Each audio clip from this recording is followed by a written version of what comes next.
जयपुर से अगली खबर, सरकारी जमीनों के सत्यापन के लिए जोन उपायुक्त करेंगे निरीक्षण। यूडीएच मंत्री झाबर सिंह खर्रा के आदेश पर जारी किए गए आदेश और जेडीए सचिव की ओर से जोन उपायुक्तों को ये निर्देश जारी हो गए हैं। 25 अगस्त तक सभी जोन उपायुक्त निरीक्षण कर करेंगे सत्यापन। दरअसल अपनी जोन में सरकारी जमीनों का पहले निरीक्षण किया जाएगा उनकी ओर से और उसके बाद उसका सत्यापन होगा।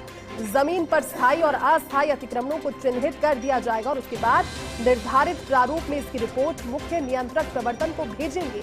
इस प्रारूप में ग्राम, तहसील, खसरा संबर, जमीन की किस्म और मौके पर भूमि के अतिक्रमण की स्थिति बतानी होगी। हालांकि जेडीए के जोन कार्यालय ने पहले ही रिपोर्ट भेजी। इस रिपोर्ट में 820.43 हेक्टेयर जमीन बताई गई थी अतिक्रमण से प्रभावित। पूरी जानकारी के लिए एसोसिएट एडिटर और सहयोगी अभिषेक श्रीवास्तव जुड़ चुके हैं। अभिषेक, पूरी जानकारी चाहेंगे इस खबर पर?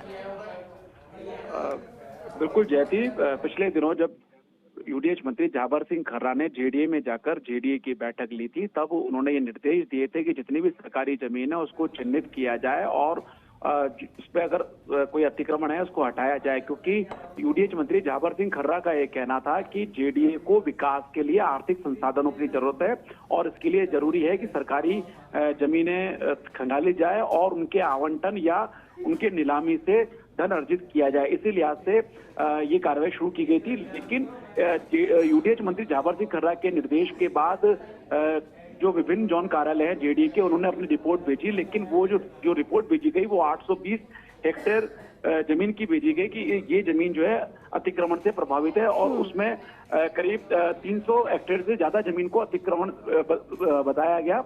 लेकिन ये जो रिपोर्ट भेजी गई थी ये अधूरी थी, आधी अधूरी थी, क्योंकि इसमें केवल खसरा नंबरान दिए गए थे। इसमें ये नहीं बताया गया था कि किस तरह के अतिक्रमण है, क्या लोकेशन है।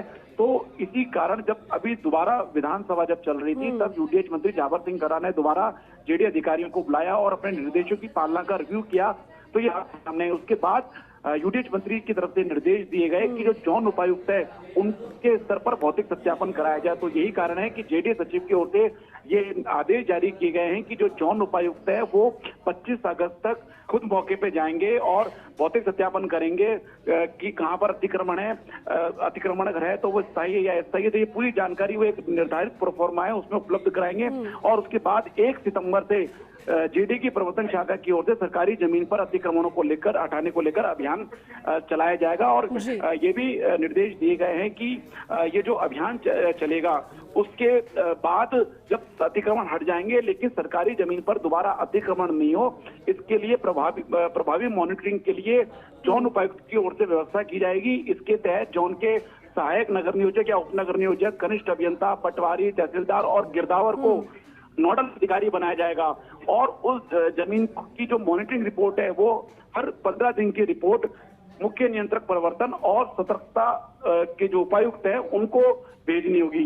तो ये व्यवस्था की गई है कि अगर अतिक्रमण हटाए जाते हैं तो उसके बाद भी उस पर दोबारा कब्जा नहीं हो, सरकारी जमीनें सुरक्षित रहे ताकि उनके निस्तारण से जेडीए को धन मिले और उस धन का उपयोग करते हुए जेडीए आगे विकास कार्य करे, क्योंकि जेडीए के ऊपर अहम जिम्मेदारी है। करीब 2,500 करोड़ रुपए की लागत की बजट घोषणाएं हैं जिन पर क्रियान्वयन किया जाना है, तो उसके लिए धन की आवश्यकता है।